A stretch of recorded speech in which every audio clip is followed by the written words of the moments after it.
뒤에 분에게 이렇게 인사하면 좋겠습니다. 이번 명절 즐겁게 보내십시오. 예, 명절과 또 가족들을 만나는 가운데 하나님의 사랑 또 하나님의 은혜가 함께하길 주님의 이름으로 축복합니다. 몇 년 전에요, 좀 시간이 지났지만 한 개그맨이 유행시켰던 말이 하나 있습니다. 일부 때는 우리 잘 이해하시더라고요. 뭐냐면 1등만 기억하는 더러운 세상. 무슨 말인지 알죠? 사람들이 1등에 도취되어 있다는 겁니다. 2등, 3등에 대해서는 생각하지 않는 이 땅의 사람들의 모습이지요. 그리고 더구나 꼴찌는 싫어하고 누구나 제1이 되려고 합니다. 그래서 우리나라에도 제1이 들어간 것들이 많이 있지 않습니까? 뭐가 있습니까? 제일양복점도 있고요. 제일SC, 제일은행도 있고요. 또 우리 교회도 제일이 들어가 있습니다. 너나 할 것 없이요, 모두 인류를 꿈꾸고 제1이 되려고 합니다. 그런데 우리가 살고 있는 세상을 한번 보십시오. 인류 1등, 제일, 그렇게 많은 사람들이 누리고 살아가지 못합니다. 대부분의 사람들이 맛볼 수 없는 세계들이 바로 인류, 그 다음에 제일, 그 다음에 1등이겠죠. 1등 인생을 살고 싶지만, 그리고 인류 인생을 살고 싶지만 우리 욕심대로 되지 않는 것이 세상의 다반사 모습입니다. 사랑하는 성도 여러분, 너무 힘들어서 어떻게 할지 몰라서 쩔쩔 헤매고 경험을 한 적이 여러분들에게 다 있으시지요. 어떤 때는 사업을 하다가 너무 고통스러워서 외국으로 도망가고 싶어하는 말하는 일도 고백을 들은 적도 있습니다. 어느 사업가가 사업에 실패합니다. 눈이 내립니다. 몸은 말도 못하게 아픕니다. 사람들에게 멸시받아서 고통을 받습니다. 눈 위로 발자국이 한 줄이 쭉 걸어가는 모습을 봅니다. 그러면서 그 사람이 이렇게 예수님께 기도합니다. 주님, 내가 이렇게 답답한 일을 당하여도 아파하는데 주님 어디 계십니까? 그때 주님이 뭐라고 말씀하시냐면, 나는 너와 함께 걷고 있다.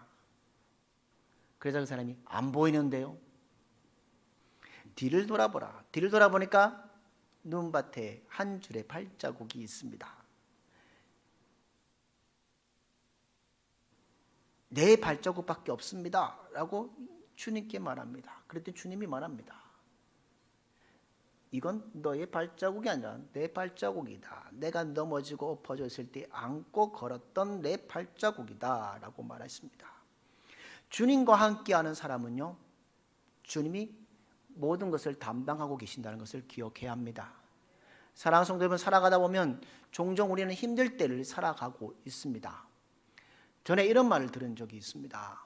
힘들 때 참으면 2류 인생, 힘들 때 우는 사람은 3류 인생, 힘들 때 도피하면 4류 인생, 그러나 힘들 때 도전하는 사람은 1류 인생이라는 얘기를 들은 적이 있습니다. 우리가 매일 읽고 있는 이 성경은요, 우리 인간을요 질그릇이라고 표현을 합니다.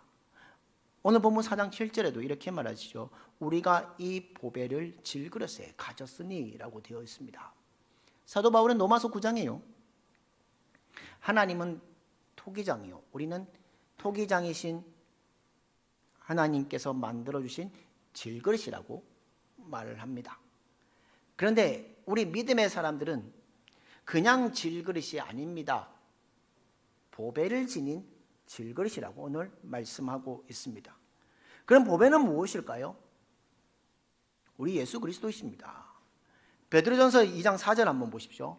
베드로전서 2장 4절에 뭐라고 말하고 있는지 우리 한번 같이 읽도록 하겠습니다. 같이 읽겠습니다. 시작. 사람에게는 버림바가 되었으나 하나님께는 택하심을 입은 보배로운 산돌이신 예수께 나아가. 아멘. 보배, 산돌이신 예수님께 주어진 지닌 질그릇이 바로 우리의 삶이라는 겁니다. 여러분에게 한번 물어보고 싶습니다. 올해 7월 28일부터요 8월 11일까지 어떤 행사가 있은 줄 아십니까? 목사님, 지금 9월인데 그때 행사를 어떻게 합니까? 혹시 4년마다 돌아오는 올림픽이 있지 않습니까? 올해 7월 28일부터 8월 11일까지 파리에서 올림픽이 열렸습니다. 이 파리 올림픽뿐만 아니라 여러분 한번 보십시오. 올림픽 때요, 참가할 때요, 출국할 때는 어떻게 합니까? 많은 사람들이 같은 비행기를 타고 갑니다. 그런데 돌아올 때는 어떻습니까? 메달 따지 못한 선수는 언제 귀국했는지 모르게 소리 없이 옵니다. 그러나 금메달이나 은메달, 동메달 따신 분들은 귀국하면 요란스럽게 귀국합니다. 그게 세상의 모습이라는 것이죠. 사랑하는 성도 여러분, 우리는 세상의 다른 질그릇을 가진 것이 아니라 보배를 지닌 질그릇이라는 겁니다. 예수님을 모신 사람들은요, 힘들 때 울지 않습니다. 예수님 모신 사람들은요, 넘어지지 않습니다. 예수님 모시고 살아가는 사람들은 어떤 세상 앞에서 당당하게 설 수 있다는 겁니다. 여러분, 왜 울지 않을까요? 울지 않는 이유가 무엇일까요? 오늘 사도 바울은 말을 통해서 우리에게 말씀하고 있습니다. 왜 울지 않는지 이유를 말씀해 주고 있습니다. 첫 번째 뭐라고 말씀하시는지 함께 읽도록 하겠습니다. 같이 읽겠습니다. 시작. 쌓이지 아니하기 때문입니다. 사도 바울은 오늘 우리에게 말씀해 줍니다. 고린도후서 4장 7절과 8절에 뭐라고 말씀하시는지 우리 같이 읽도록 하겠습니다. 같이 읽겠습니다. 시작. 우리가 이 보배를 질그릇에 가졌으니 이는 능력이 힘이 큰 것이 하나님께 있고 우리에게 있지 아니함을 알게 하려 함이라. 우리가 사방으로 우겨쌈을 당하여도 쌓이지 아니하며. 아멘. 우리는 예수님과 함께함을 통해서 사방으로 우겨쌈을 당하여도 뭐하지 않는다고요? 쌓이지 않는다고 말씀하고 있습니다. 믿고 힘들어도 울지 않는다는 겁니다. 오늘 이 본문 속에 우겨쌈을 당한다라는 말로 헬라어로 보면요, 이런 뜻을 가지고 있습니다. 포도주를 짜기 위해 포도를 지득일 때 쓰는 말이고요, 기름을 짤 때 깻묵이 되도록 지득여 누르는 상태가 바로 우겨쌈을 당한다는 말입니다. 실제로요, 성경 속에요, 이런 일이 벌어진 적이 있습니다. 이스라엘 백성들이요, 430년간의 애굽에서의 포로 생활을 보냅니다. 해방이 되어서 이제 홍해 앞으로 인도함을 받습니다. 그때 어떤 일이 벌어집니까? 갑자기 노동력을 빼앗겨버리고 돈 없이 받을 수 있는 200만의 사람들이 사라지니까 바로는 병거 600명대를 끌고 이스라엘 백성들을 쫓아갑니다. 그때 이스라엘 상황이 어떻습니까?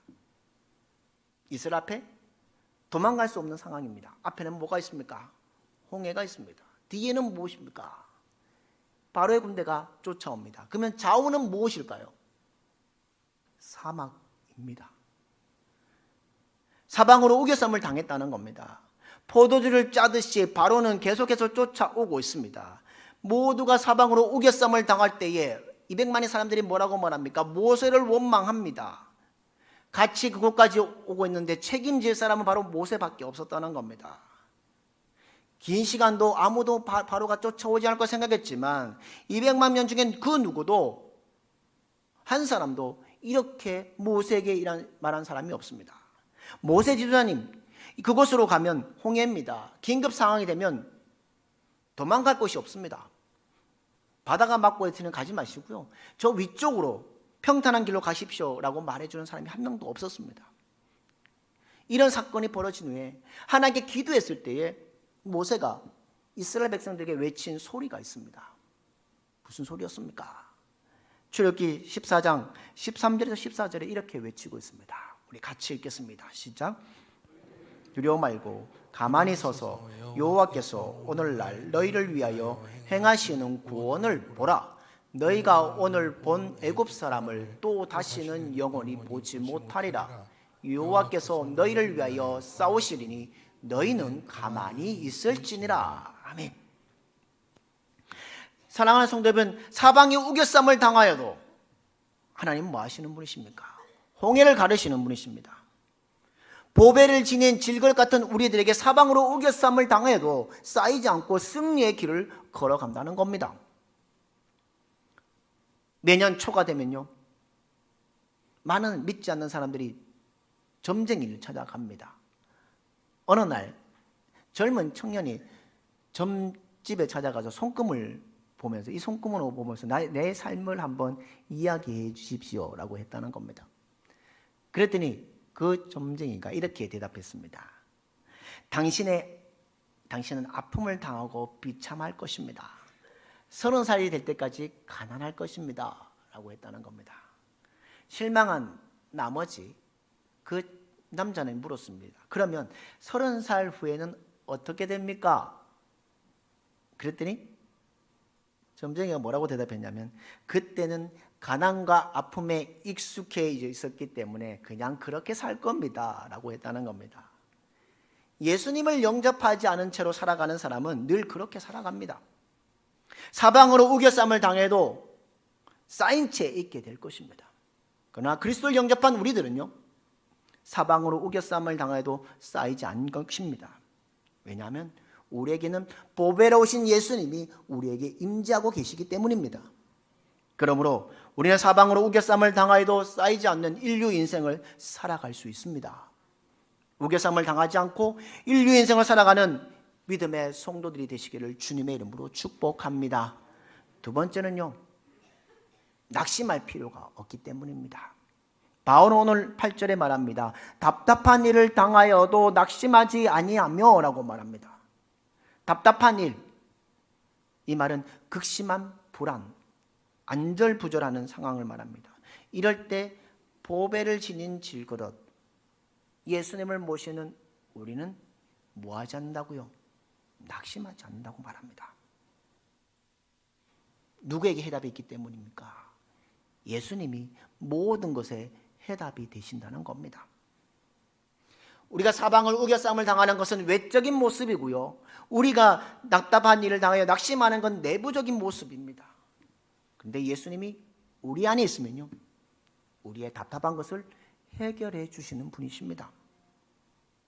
보배를 지닌 그리스도인에게는 답답한 일을 당하여도 낙심하지 않게 해 주신다는 겁니다. 세상에요, 내 안에 답답한 일을 경험한 사람들이 있습니다. 성경에도 있습니다. 12해의 혈루증을 앓은 여인을 한번 보십시오. 그는 12해 동안 피를 쏟으며 많은 일들을 하고 고침을 받고자 했지만 아무 일도 못합니다. 그냥 고통의 삶 속에 살아갑니다. 그를 그렇게 말하고 있습니다. 마가복음 5장 26절과 27절 상반절에 뭐라고 했는지 우리 한번 같이 읽도록 하겠습니다. 같이 읽겠습니다. 시작. 많은 의사에게 많은 괴로움을 받고 가진 것도 다 허비하였으되 아무 효용이 없고 도리어 더 중하였던 차에 예수의 소문을 듣고. 아멘. 성경에 이렇게 말하고 있습니다. 얼마나 답답했을까요? 얼마나 힘들었을까요? 얼마나 울었을까요? 얼마나 피가 흘렀을까요? 피가 흐르고 마르고 말이 아닐 정도로 살았던 인생이 바로 그 혈루증을 앓은 여인이었습니다. 그런데 예수의 소문을 듣고 난 후에 그의 행동을 한번 보십시오. 마가복음 5장 27절 하반절에서 29절에 뭐라고 말씀하시는지 우리 같이 읽도록 하겠습니다. 같이 읽겠습니다. 시작. 무리 가운데 끼어 뒤로 와서 그의 옷에 손을 대니 이는 내가 그의 옷에만 손을 대어도 구원을 받으리라 생각하밀러라. 이에 그의 혈루 근원이 곧 마름에 병이 나은 줄을 몸에 깨달았느니라. 아멘. 무슨 말입니까? 예수님의 옷자락을 만졌더니 무엇이 사라졌다고요? 혈루의 근원이 말랐고 고침을 받았다는 겁니다. 사랑하는 성도 여러분, 예수 그리스도를 영접한 사람들은 답답함을 당하지도 않고요, 낙심하지도 않는다는 겁니다. 왜냐하면 낙심이 되는 것이지만 예수님을 모시고 살아가는 사람들에게는 그 모든 것이 사라지게 되어 있다는 겁니다. 한 유명한 작가가 있습니다. 강원도 강릉에요, 홀어머니를 모시고 사는 3남매가 살아갑니다. 첫째 딸이요, 그 어린 시절을 보면요, 얼마나 못 살았으면 판잣집 같은 곳에 살았습니다. 근데 비가 오면요, 학교에 등교를 해야 되는데 집에는 우산이 하나밖에 없는 겁니다. 그럴 때 남동생 둘이 누나를 위해서 안 가지고 등교를 했다는 겁니다. 그리고 그 그녀는 고등학교를 졸업하고 어느 작은 가구의 격리 일을 합니다. 가족들의 생계를 책임집니다. 고된 직장 생활하는 그녀에게 가장 낙이 뭐였냐면 그 직장 옆에 서점에 가서 책을 빌려서 읽는 것이었습니다. 그렇게 그녀는 작가의 품을 품고 살아갑니다. 그러다가 7년 동안 모은 돈이 1,000만 원이 되었습니다. 이 1,000만 원을 들고 서울의 상경에서 서울예술대학교 문해창작학과에 입학을 합니다. 여러분, 1,000만 원 들고 서울에 오면 생활이 녹록할까요? 하지 않습니다. 월세도 내기 힘들어서 새우깡으로 끼니를 때우며 버텼던 그 여인이었습니다. 신축문예 도전으로 2년을 보내고 대학로에서 희곡을 쓰며 3년 동안 결과를 만들려고 노력했지만 아무 일도 못합니다. 그런데 한 지인인 사람이 드라마 PD인데 그에게 와서 이렇게 얘기했다는 겁니다. 언니, 돈 걱정을 하지 말고 일단 드라마 한번 써봐 라고 권유했다는 겁니다. 한 달에 70만 원을 가지고 드라마 작가를 시작해서 사무실에서 먹고 자고 쓴 그녀는 2003년에 태양의 남쪽이라는 드라마를 썼습니다. 그때 시청률이요 22.9%라는 겁니다. 신인으로서는 최고의 순간이었습니다. 그런데 이 여인의 아름답게 된 드라마가 또 있습니다. 여러분이 잘 아시죠? 2004년에 파리의 여인 기억하십니까? 파리의 여인 기억하시죠? 내 안에 뭐가 있다고요? 맨날 우리 분들 웃으시는 거 보니까 다 아시네요. 그 작품을 써서 시청률이 57.6%라는 초대박의 사건을 올렸던 스타 작가로 발돋움합니다. 그녀는 그 위에도 우리가 잘 알고 있는 태양의 위에 도깨비, 더킹 등을 쓴 히트곡을 쓴 작가입니다. 그 작가가 누구냐? 김은숙 작가입니다. 그는 답답한 일에도 낙심하지 않고 그 인생을 맡겼을 때에 승리한 인생을 살았다는 겁니다. 이와 반대로 역사상에 가장 부끄러운 여인이 하나 있습니다. 여러분이 잘 아는 마릴린 몰로이라는 여배우를 너무 좋아하시죠? 그 여배우는요 인기가 너무 좋았죠. 끝내 그는 신경쇠약증에 걸립니다. 그리고 답답한 일을 당하고 견디지 못하고 나중에 뭐 하냐면 자살합니다. 그런데 그녀의 유언의 말 한마디가 이렇게 써 있습니다. 뭐라고 써 있냐면 나의 인생은 파장하여 문을 닫는 해수욕장과 같다 라고 그 유언을 남겼다는 겁니다. 무엇도 부정함이 없었던 그녀는요 누가 없었기 때문이요 예수님 없이 살았기 때문에 답답한 일을 당하고 낙심했다는 겁니다. 우리는 예수님 모시고 살아가는 인생은요 답답한 일을 당하여도 낙심하지 않고 승리할 수 인생이 된다는 겁니다. 사랑하는 성도 여러분, 답답한 일을 만나고 그런 일일지라도 예수님을 모시고 사는 질그릇 같은 인생을 살아가는 여러분들 되기를 주님의 이름으로 축복합니다. 그렇게 답답한 일을 당하여도 낙심하지 않습니다. 왜냐하면 오직 예수님 때문이에요. 오직 예수님을 통해서 우리는 날마다 새로운 인생을 살아갈 수 있습니다. 그리고 낙심하지 않는 인생을 살아갈 수 있습니다.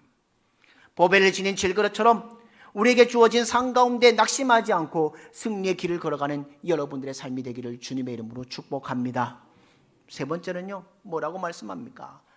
버림받지 않기 때문입니다. 사도 바울은 오늘 9절에 말합니다. 박해를 받아도 버림받지 아니하며 라고 되어 있습니다. 지금은 잘 모르겠지만 예전에 학생들이요 학교 생활하면서 가장 어려운 것 중에 하나가 뭔지 아십니까? 왕따입니다. 같이 어울려주지 않습니다. 친구들이 자기들끼리 가고 외톨이가 되는 것을 왕따라고 말합니다. 버림받은 것 같죠. 그런데 오늘 성경은 버림받은 것 같지만 버림받지 않고 하나님께서 크게 사용하신다고 말합니다. 왜냐하면 예수님 자체가 버린 돌, 모퉁이 돌이 되었다는 걸 말씀합니다. 베드로전서 2장 7절에 뭐라고 말씀합니까? 그러므로 믿는 너에게 보배이나 믿지 않은 자에게는 건축자들의 버린 그 돌이 모퉁이의 머릿돌이 되고 라고 말씀합니다. 우리는 힘차게 그리고 이렇게 외쳐야 합니다. 아무리 어려운 일을 당하여도 보배를 가진 진인 질그릇된 우리는 뭐하지 않는 인생이 된다. 버림받지 않는 인생을 살아갑니다라고 외쳐야 합니다. 작가 가운데 섹스피어가 있습니다. 그는 너무나도 가난해서 먹을 것이 없습니다. 기본적인 생활도 못합니다. 절박함 속에 살아갑니다. 먹을 것을 빌렸고 멀기 위해서 글을 쓰기 시작했습니다. 왜냐하면 잘 써야 돈을 버니까. 그래서 궁여지책으로 글을 쓰기 시작해서 유명한 작가가 되었습니다. 그런데 그 작가가 쓸 때요, 그는 성경을 많이 읽어서 믿음으로 글을 썼다는 겁니다. 질그릇에 보배를 지닌 사람들은요, 버림받지 않고 핍박을 받아도 승리하는 인생이 된다는 겁니다. 사랑하는 성도 여러분, 여러분에게 한번 물어보고 싶습니다. 여러분, 자연산 고기가 맛있습니까? 아니면 양식 고기가 맛있습니까? 자연산. 왜 영양이 더 좋을까요? 여러분, 양식의 환경은 평안입니다. 그래서 고기도 순하지요. 그러나 자연적으로 자란 고기들은요, 세찬 파도 속에서 자라납니다. 양식은 온도에 맞춰서 살아가기 때문에 평안합니다. 그러나 자연산은 기온차가 넘나드는 그 가운데서도 살아가게 되어 있다는 겁니다. 우리가 살아가는 이 세상 가운데 버림바 같은 세상이지만 그 환경은 우리를 강하게 만듭니다. 결코 버림받지 않게 한다는 겁니다. 여러분, 우리가 무지개를 보려면 언제 보아야 합니까? 비가 온 후에 봅니다. 알곡은 언제 만들어집니까? 서리가 있을 때 알곡이 만들어지는 겁니다. 어떤 박해를 받아도 버림받지 않는 인생은 무엇입니까? 우리가 보배를 지닌 질그릇 가운데 살아갈 때에 우리는 버림받지 않고 승리의 길을 걸어갈 수 있다는 겁니다. 여러분의 삶 속에, 여러분의 가운데에 주님을 날마다 모시고 살아감을 통해 버림받지 않고 승리의 길을 걸어가는 믿음의 성도들이 되시기를 주님의 이름으로 축복합니다. 마지막으로 볼 것은요, 뭐라고 말씀하신지 우리 한번 같이 읽도록 하겠습니다. 같이 읽겠습니다. 시작. 망하지 않기 때문입니다. 아멘. 오늘 사도 바울은 9절에 이렇게 말합니다. 거꾸로 됨을 당하여도 망하지 아니하고. 이 말을 사도 바울이 왜 할 수 있었을까요? 사도 바울이 경험을 했기 때문입니다. 아무도 없는 무지의 땅에 가서 전도하면서 이런 일들을 한두 번 겪은 일이 아니었습니다. 거꾸로 뛴 당황도 부지기수였을 겁니다. 그럼에도 불구하고 오뜨기처럼 되살아나서 일어서서 하나님의 복음을 전했던 사람이 바로 사도 바울입니다. 자기가 받은 거꾸림 당한 것을 그는 성경에서 이렇게 고백합니다. 고린도후서 11장 23절에서 27절을 보십시오. 뭐라고 말하고 있는지 우리 한번 같이 읽도록 하겠습니다. 같이 읽겠습니다. 시작. 그들이 그리스도의 일꾼이냐 정신없는 말을 하거니와 나는 더욱 그러하도다. 내가 수고를 넘치도록 하고 옥에 갇히기도 더 많이 하고 매도 수 없이 맞고 여러 번 죽을 뻔하였으니 유대인들에게 40에서 하나 감한매를 5번 맞았으며 3번 태장으로 맞고 1번 돌로 맞고 3번 파손하고 일주야를 깊은 바다에서 지냈으며 여러 번 여행하면서 강의 위험과 강도의 위험과 동족의 위험과 이방인의 위험과 신의 위험과 강야의 위험과 바다의 위험과 거짓 형제의 위험을 또 수고하며 애쓰고 여러 번 자지 못하고 줄이며 목마르고 여러 번 굶고 죽고 헐벗었노라. 아멘. 이 사도 바울은 자신의 상황들을 이렇게 얘기하고 있습니다. 미국의 인투이트 회사라는 곳이 있습니다. 금융 소프트웨어를 하는 전문적으로 하는 회사입니다. 너무 잘해서 인기가 있는 회사입니다. 그런데요, 그들은 제품을 만들어 놓고요, 실패하면요 어떤 파티를 벌입니다. 어떤 파티를 벌이냐면 실패 파티를 벌입니다. 그러면 사랑은 이렇게 말합니다. 실패작을 내놓는 것이 실패가 아니라 실패해서 배우지 못하는 것이 진정한 실패다. 실패했다고 망하는 것이 아닙니다. 더 잘 되는 길이라고 그 대표는 얘기합니다. 여러분, 이 교회 예배 시간이지만 우리 100년 전으로 한번 돌아가 보겠습니다. 옥스포드 대학으로 한번 가봅시다. 시험장으로. 여러분이 각자 시험장에 한번 서 있다고 생각해 보십시오. 신학시험에서 이런 논술 문제가 나왔습니다. 어떤 논술 문제가 나왔냐면 예수님이 물을 포도주로 바꾸신 가나 혼인잔치 기적에 대한 고찰이라는 문제입니다.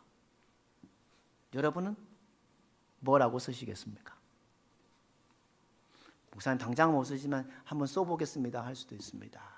근데 시험을 치르는 동안에요, 많은 학생들이요 펜을 들고 바쁘게 쓰고 있습니다. 그런데 시험관이 보니까, 시험을 감독하는 사람이 보니까 저 한 사람만, 저 멀리 한 남자아이가 빈둥빈둥 놀고 있습니다. 펜도 안 잡고. 근데 시험 시간이 끝날 5분이 남았습니다. 그래서 감독관이 가서 물었습니다. 말했습니다. 야, 5분 남았는데 너 아직 백지네? 아무것도 안 써있네? 얘기했다는 겁니다. 그러자 그 청년이요 펜을 들어서 한 문장을 적었습니다. 그 문장의 답이 무엇이냐면, 한번 볼까요? 뭐라고 되어 있냐면, 물이 주인을 만나니 얼굴이 붉어졌다. 뭐가요? 물이 주인을 만나니 얼굴이 붉어졌다. 이 글을 쓴 사람이 누구냐? 나중에 유명한 시인 바이론입니다. 나중에 그는 위대한 시인이 되었습니다. 여러분, 물이 예수님을 보니까 어떻게 됐다고요? 얼굴이 빨개졌다는 겁니다. 우리도 예수님 보니까 달라져야 되지 않겠습니까? 예수님 만나면 우리의 인생은 달라져야 합니다. 오늘 우리는 예수님을 만나고 예수님을 봄을 통해서 우리의 얼굴이 붉어지는 은혜가 있기를 주님의 이름으로 축복합니다. 한 사람이 얘기를 하고 마치려고 합니다. 홀리오 이클레시아는 음반의 세계 음반에서 판매량 1등한 사람이 있습니다. 근데 그 사람이 원래 작곡가가 아닙니다. 축구 선수였습니다. 또 세계적인 골키퍼였습니다. 그런데 교통사고로 1년 반 동안 병원 신세를 집니다.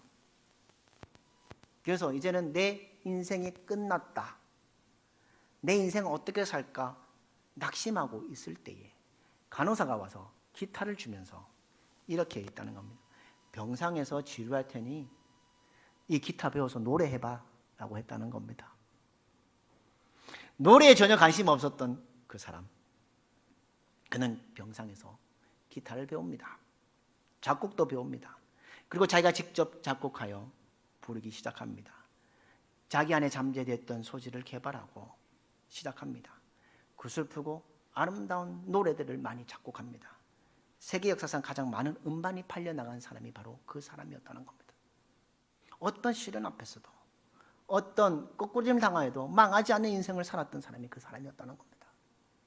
오늘 사도 바울은요, 오늘 우리에게 이 본문의 말씀을 다시 한번 우리에게 들려주고 계십니다. 오늘 본문 말씀을 우리 한번 다시 한번 읽도록 하겠습니다. 같이 읽겠습니다. 시작. 우리가 이 보배를 질그릇에 가졌으니 이는 심히 큰 능력은 하나님께 있고 우리에게 있지 아니함을 알게 하려 함이라. 우리가 사방으로 우겨쌈을 당하여도 쌓이지 아니하며 답답한 일을 당하여도 낙심하지 아니하며 박해를 받아도 버림받지 아니하며 거꾸로 뜨림을 당하여도 망하지 아니하고 우리가 항상 예수의 죽음을 몸에 짊어짐은 예수의 생명이 또한 우리 몸에 나타나게 하려 함이라. 우리 살아있는 자가 항상 예수를 위하여 죽음에 넘겨짐은 예수의 생명이 또한 우리 죽을 육체에 나타나게 하려 함이라. 그런즉 사망은 우리 안에서 역사하고 생명은 너희 안에서 역사하느니라. 아멘. 사랑하는 성도 여러분, 우리의 인류 인생은요, 우리가 살아갈 수 없습니다. 하나님의 도우심을 받아야만 살아가는 인생이라는 겁니다. 하나님의 지혜와 능력을 받은 인생이라는 것이죠. 그게 바로 은혜로 살아가는 인생이라는 겁니다. 하나님의 은혜가 아니면 오늘 이 하루도 살아갈 수 없는 존재입니다. 오늘 성경은 말합니다. 사방으로 우겨쌈을 당하여도 쌓이지 아니하고 낙심하지 아니하며 버림받지 아니하며 망하지도 않게 하시는 예수님을 모시는 보배를, 그 보배를 누구 안에요? 우리 안에 질그릇 안에 모시고 살아가는 인생이 우리의 참된 인류의 인생이라고 말씀하고 있습니다. 세상 사람들은요, 최고로 잘 되는 것이 인류의 인생이라고 말하고 최고로 제일 되는 것이 최고의 인생이라고 말을 합니다. 그러나 우리 믿는 사람들의 인류의 인생, 최고의 인생은요, 내 안에 누구를 모시고 살아가는 인생일까요? 예수님을 모시고 살아가는 인생이 최고의 인생이고 축복의 인생이라는 겁니다. 이번 한 주간을 살아갑니다.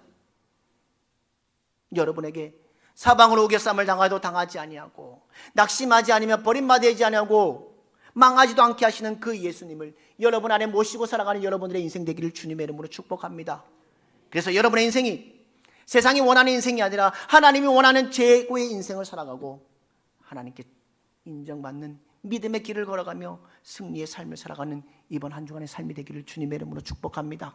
우리에게 다가오는 인생 가운데 주님을 날마다 모시고 그 안에 평탄한 길, 기쁨의 길을 걸어가는 믿음의 성도들이 되시기를 주님의 이름으로 축복합니다.